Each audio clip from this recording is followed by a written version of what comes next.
अखिल भारतीय डाक कर्मचारी संघ ग्रुप सी और ग्रुप डी उनके साथ दे रहे हैं अखिल भारतीय ग्रामीण डाक सेवक संघ।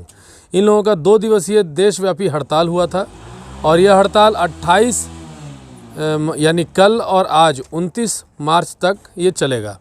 हमारे बीच में यहाँ पर सभी संगठनों के लोग बैठे हुए हैं और हम आज इनसे जानेंगे कि इनका आखिर मुद्दा क्या है और आज आखिरी दिन है हड़ताल का।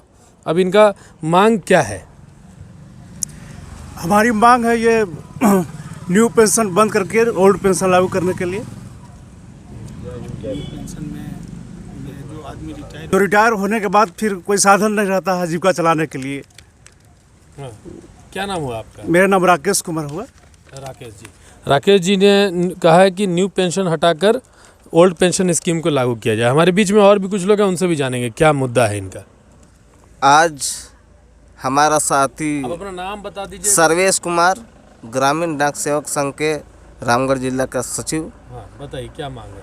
हमारी मांग है कि 7वां पे कमीशन 2016 में जो लागू हुआ, अभी तक कमलेश चंद्रा का जो कमेटी बना था वो अभी तक 100% लागू नहीं हुआ है। हमारी मांग बरसों से है। आज अंग्रेज जमाना से पहले से ग्रामीण डाक सेवक आज कार्य कर रहे हैं, लेकिन अभी तक विभागीय कर्मचारी का दर्जा नहीं दिया है। इसलिए हम लोग को मांग है कि हम लोग को विभागीकरण किया जाए तथा जो कमलेश चंद्रा का कमेटी का जो रिपोर्ट है उसको 100% उसको लागू किया जाए। नहीं अगर लागू करती है तो आने वाले दिन में हम लोग अनिश्चितकालीन हड़ताल पे जाएंगे। और अभी जो 2 दिवसीय हड़ताल था उसमें रामगढ़ जिला का 82 शाखा डाकघर है, सभी जगह 100% बंद है। आप हमारे बीच में एक और व्यक्ति हैं, हम उनसे भी जानेंगे कि क्या इनका कहना है। बताइए। अभी हमारे ग्रामीण डाक सेवक संघ के सचिव जी जो बोले वो एकदम सही बोले हैं। हमारी मांग है ग्रामीण डाक कर्मचारियों को 8 घंटे काम दिया जाए और इनके एवज में उनसे 8 घंटा का वेतन दिया जाए और सरकारी कर्मचारी का दर्जा दिया जाए। 12, 24, 36 लागू किया जाए। अपग्रेडेशन 5 लाख रुपया का गैर छुट्टी स्वास्थ्य बीमा का लाभ और 180 दिन का सेवानिवृत्त अवकाश दिया जाए, स्वास्थ्य बीमा का लाभ दिया जाए। हम ग्रामीण डाक सेवक कर्मचारी 5 घंटा नहीं बल्कि 8 घंटा काम करते हैं, उनके एवज में मुझे 5 घंटा का वेतन दिया जाता है। हमारे साथ सरकार शोषण कर रही है। इससे पहले भी हम लोग कितने बार अनशन में बैठे, धरना किए, हड़ताल किए, सरकार हमारी बातों को कभी सुन नहीं रही है। आने वाली तिथि अगर इस 2 दिवसीय हड़ताल में सरकार अगर नहीं मानती है तो हम लोग अनिश्चितकालीन हड़ताल पर बैठेंगे। हमारे बीच में दिलीप जी भी हैं, हम इनसे भी जानेंगे कि क्या आपका क्या कहना है इस विषय पर।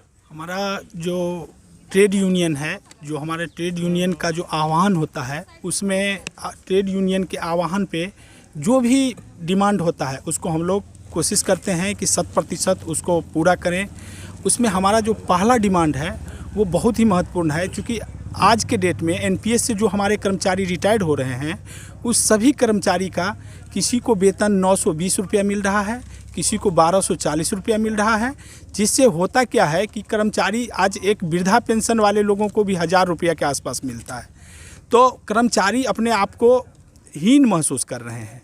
और दूसरी चीज़ कि वो कर्मचारी जो कभी सैलरी लेकर के घर जाते थे, उसे एकाएक उसे कुछ नहीं दिया जाए तो वो खुद ब खुद टूट जाते हैं। इस चीज़ को सरकार को देखना होगा। और मेरा जो और एक डिमांड है, जब कोरोना का पीरियड था उस समय 16-18 महीने का जो हम लोगों का डीए फ्रीज कर दिया गया था, उसे जल्द से जल्द दिया जाए। जो हमारे ट्रेड यूनियन इसके लिए लड़ भी रहे हैं और हम लोग हमेशा से मुस्तैदी से इसके लिए तैयार भी रहेंगे। और एक है कि हमारा जो कोरोना पीरियड में जो हमारे कर्मचारी मृत हुए और वो कोरोना वॉरियर्स के रूप में काम किए, लेकिन सरकार की ओर से था कि उसे 10 लाख रुपया दी जाएगी, उसके घर के सदस्य को नौकरी दिया जाएगा। ये सब कुछ भी ऐसा चीज़ नहीं है जो पालन हो रहा है, जिसके लिए हम चाह रहे हैं कि इसको 100% हमारे लिए केंद्र सरकार की ओर से हम लोग गुजारिश करते हैं कि इसको 100% लागू करें। नहीं तो ये 2 दिन तो सिर्फ संचेतिक है। हम लोग भूख हड़ताल भी करेंगे, हम लोग अनिश्चितकालीन हड़ताल पे भी जाएंगे।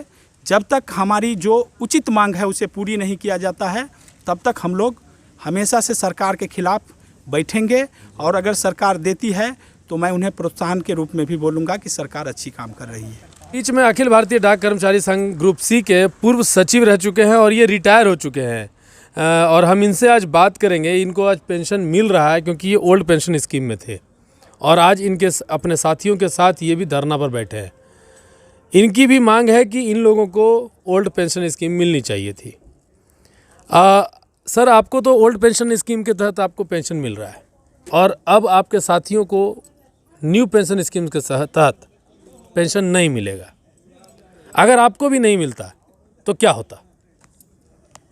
नहीं, जो लोग इतने दिनों तक अपना ज़िंदगी का बहुमूल्य समय सेवा में लगाते हैं, उनको रिटायरमेंट के बाद कोई सुविधा नहीं रहेगा, पेंशन नहीं मिलेगा, तो काफ़ी तकलीफ़ का बात है और उन लोगों का ज़िंदगी बहुत मुश्किल में कटेगा और इसके प्रति है लोगों का रुझान भी नहीं होगा सेवा करने के लिए। 2004 से पहले जो लोग सेवानिवृत्त हुए हैं उनको आखिरी जो तनख्वाह रहता है उसका 50% पेंशन मिलता है अगर उनकी सेवा 33 साल से ऊपर हो तो, और नहीं तो 20 साल से 33 साल के बीच में जो है प्रोपोर्शनेट कुछ कम मिलता है, जिससे उन लोगों का ज़िंदगी बहुत अच्छा तरह से चलता है। 2004 के बाद जो लोग रिटायर किए हैं उन लोगों को भी, जैसे जो अभी रिटायर किए और अभी 10 साल 12 साल 15 साल के बाद जो रिटायर कर रहे हैं, उन लोगों का नया पेंशन स्कीम के तहत में उनका कुछ पैसा कटता है जो NSDL कंपनी एक्ट है उसको दे दिया गया है। उसके तहत जो है उन लोगों का स्कीम था कि 60% रिटायरमेंट के टाइम में उनको वापस करना है कटौती का, और 40% का उसको जो है पेंशन देना है, लेकिन 60% का भी ठीक ठाक से उन लोगों का भुगतान नहीं हो रहा है और 40% का भुगतान जो है बहुत लोगों को कुछ नहीं मिल रहा है, बहुत मामूली 1000 रुपया 1200 रुपया वगैरह मिल रहा है।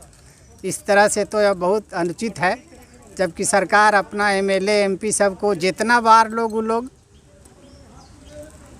MLA रहते हैं उतना पेंशन मिलता है। आज पेपर में आया है भगवंत मान जो है वहाँ किए हैं कि 1 MLA 1 पेंशन, कल से शायद आज पेपर में आया है। और एक तरफ ऐसा स्थिति है कि 4 बार MLA रहे तो 4 पेंशन, 4 बार 5 बार MP रहे तो 5 पेंशन। और डाक कर्मचारी जो अपना ज़िंदगी का सारा ज़िंदगी का अच्छा टाइम जो है सेवा में बिता दिया, उसको 1000-1500 भी नहीं मिल रहा है। बहुत दुख की बात है। ये बहुत ही दुख की बात है कि 30 साल 25 साल 35 साल नौकरी करने के बाद 1000 रुपया बोल के पेंशन मिलेगा। मेरा नाम अजय कुमार भट्ट है। मैं ये बोलना चाहता हूँ कि जो 15-15 किलोमीटर 20-20 किलोमीटर जो हमारे पोस्टमैन जाते हैं इस धूप में बारिश में लेटर पहुँचाते हैं, हर कुछ सेवा देते हैं और दवा दारू सब आता है हमारा डाकघर के द्वारा से, उनके ऊपर सरकार के हमारे कोई नज़र नहीं है। अभी हमारे साथी जो सर बोले कि एक MP होते हैं या विधायक होते हैं या हमारे जो AC में लगे हुए बड़े बड़े अफसर होते हैं उनके लिए कितना सुविधा होता है, हमारे लिए सर के मतलब क्या सुविधा मिलता है, हमारे गरीब आदमी के लिए क्या वो सरकार हमारे व्यवस्था करते हैं। देखिए, इनका जो मांग है अगर देखा जाए तो कहीं से भी अनुचित मांग नहीं दिखाई दे रहा है। कोरोना वॉरियर्स के समय सरकार की ओर से घोषणा किया गया था, कुछ DA की बात है, कुछ जो भी घोषणाएं की गई थी उन सारी घोषणाओं को ये लोग लागू करने की बात कह रहे हैं। अब इनकी मांगें पूरी होती है या नहीं होती है ये तो सरकार पर निर्भर है। बस हमारे चैनल की ओर से इनके दुख इनके तकलीफ़ों को सरकार तक पहुंचाने की एक छोटी सी कोशिश है। अगर सरकार तक उनकी आवाज़ पहुंचती है तो शायद इनका काम अच्छे से हो जाएगा। मैं राष्ट्र समर्पण से रितेश कश्यप, धन्यवाद।